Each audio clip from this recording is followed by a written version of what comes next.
अब मैं आपसे एक सवाल पूछना चाहता हूं। आप भारत को अपनी मातृभूमि मानते हैं या मात्र एक भूमि मानते हैं? दोनों में फर्क को समझिए। आप इसे मातृभूमि मानते हैं या मात्र एक भूमि मानते हैं?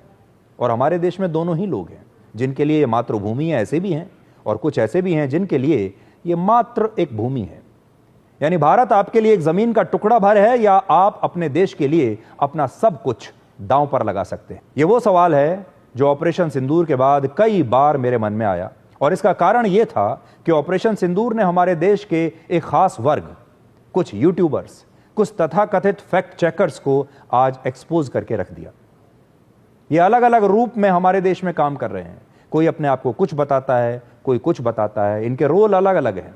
कुछ लोग राजनीति में भी हैं। और इस बार हमें यह पता चला कि हमारे बीच कुछ ऐसे लोग हैं, जैसा मैंने कहा, जो अलग अलग भूमिकाओं में हैं। कुछ यूट्यूबर्स हैं, कुछ सोशल मीडिया इन्फ्लुएंसर्स हैं, कुछ नेता हैं जो भारत की खाते हैं और फिर पाकिस्तान तक इसी भारत की सूचनाएं पहुंचाते हैं। रहते यहीं पर हैं, लेकिन इनके मन में पाकिस्तान बसा हुआ है।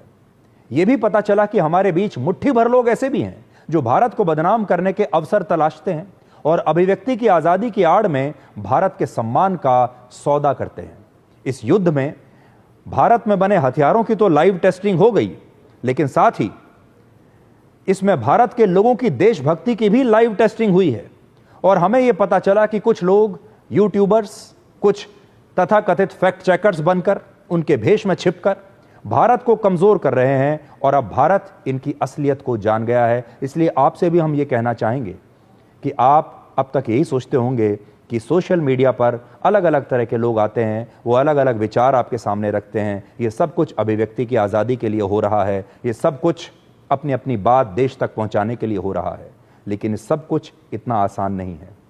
जिस तरह से कितने सारे यूट्यूबर्स इस बार पकड़े गए हैं जो थोड़े से पैसे के लिए पाकिस्तान के लिए काम कर रहे थे, ये तो वो हैं जो खुलेआम जासूसी कर रहे थे। लेकिन अभी ना जाने कितने और ऐसे लोग होंगे जिनके बारे में हमें पता नहीं चला।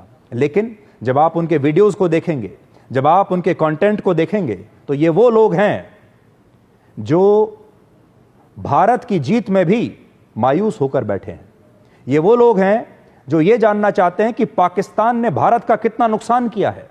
ये वो लोग हैं जो ये कहते हैं कि जब भारत का हवाई जहाज गिरेगा तो ये तालियां बजाएंगे, जब भारत का नुकसान होगा तब ये सवाल पूछेंगे, जब पाकिस्तान का नुकसान होगा, जब पाकिस्तान हार जाएगा तब ये सवाल नहीं पूछेंगे। तब ये